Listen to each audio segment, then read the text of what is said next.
मी विलास बडे, news 18 लोकमतच्या या विशेष बुलेटिनमध्ये आपल्या सगळ्यांचं स्वागत। छत्रपती शिवाजी महाराज यांची बदनामी करणारा चिल्लर प्रशांत कोरटकर अजूनही पोलिसांच्या हाती लागलेला नाही।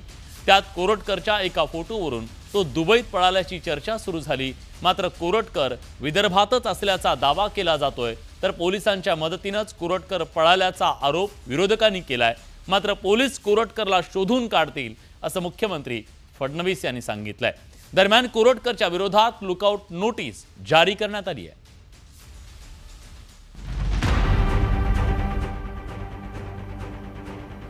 चिल्लर कोरटकरला शोधण्यात पोलीस अपयशी ठरलेत। इतिहास अभ्यासक इंद्रजीत सावंत यांना धमकी देणारा आणि छत्रपती शिवाजी महाराज, छत्रपती संभाजी महाराजांविषयी आक्षेपार्ह भाषा वापरणाऱ्या प्रशांत कोरटकरच्या विरोधात राज्यात प्रचंड संताप व्यक्त केला जातोय। तर चिल्लर माणूस परदेशात पळाला हे गृह खात्याचं अपयश आहे असा आरोप इंद्रजीत सावंत यांनी केलाय। कोरटकरच्या मागे कोणती तरी यंत्रणा कार्यरत आहे असा दावाही सावंतांनी केला। अशा पद्धतीच्या प्रवृत्तीला ह्याच्या अगोदरच अटक झाली पाहिजे होती।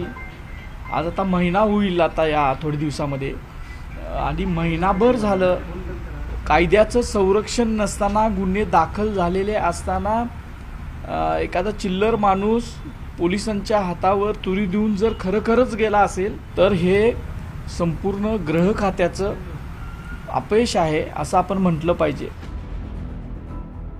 पोलिसांच्या हातावर तुरी देणारा कोरटकर त्याचे दुबईतील जुने फोटो व्हायरल करून दिशाभूल करण्याचा प्रयत्न करतोय का असा सवाल निर्माण झालाय। मात्र कोरटकर विदर्भात असल्याचं घटनाक्रमावरून स्पष्ट होतंय, कारण नुकतंच कोल्हापूर पोलिसांचं पथक चंद्रपुरात आलं होतं। त्या पथकानं कोरटकर ज्या हॉटेलमध्ये थांबला होता तिथं चौकशी केली। 13 मार्चच्या दरम्यान कोरटकर चंद्रपूरला येऊन गेल्याची माहिती कोल्हापूर पोलिसांना मिळाली होती। मात्र प्रशांत कोरटकरला कोण पाठीशी घालतंय असा रोकडा सवाल विरोधकांनी सत्ताधाऱ्यांना विचारलाय। आता तो पळून गेला का नाही ते सांगते। उद्या आम्ही म्हणायचो पळून झाला आणि तो भाजपच्या कार्यालयात कुठेतरी सापडायचा, किंवा एखाद्या मंत्र्याच्या बंगल्यात सापडायचा भाजपच्या, किंवा वर्षा बंगल्यावर सापडायचा।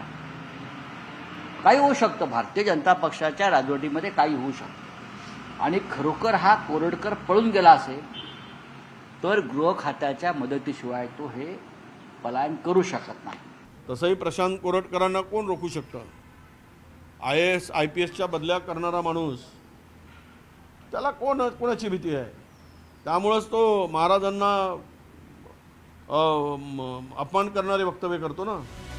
विरोधकच नव्हे तर सत्ताधारी महायुतीतील घटक पक्षांनीही चिल्लर कोरटकरवरून प्रचंड संताप व्यक्त केला। कोरटकर विदेशात नसून विदर्भातच दडून बसल्याचं वक्तव्य अमोल मिटकरींनी केलं। हा जो फोटो सोशल मीडियावर टाकलाय तो पोलिसाच्या तपासाची चक्र, म्हणजे कोल्हापूर पोलीस त्याला अटक करता नागपूरमध्ये ठाण मांडून बसलेली आहेत।